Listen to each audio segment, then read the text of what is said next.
Welcome to Samba Samba. Enjoy the video. You'll start by validating the essentials. Make sure the same Apple ID is signed into both Facetime and Messages. Once done, confirm Wi-Fi or cellular data works by loading a web page because connectivity is the most common blocker. Next, set date and time to automatic in settings. This prevents certificate problems. Finally, sign out of Facetime and Messages, wait 10 seconds, then sign back in. This forces re-authentication and often fixes lingering account sync issues. Once your account and connectivity are verified, update iOS to the latest version so known bugs are eliminated. If problems persist, reset network settings. This clears caches and resets cellular/Wi-Fi stacks. Remember to save passwords first.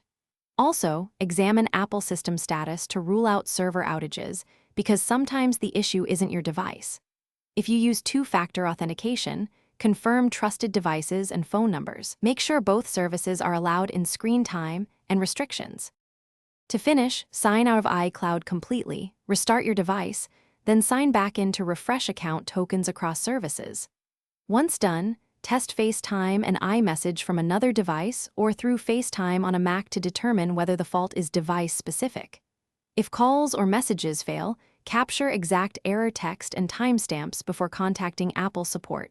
That speeds diagnostics. Troubleshooting tip: if nothing works, perform a backup and then a factory restore to eliminate software corruption. Thanks for watching. Consider subscribing if we helped you.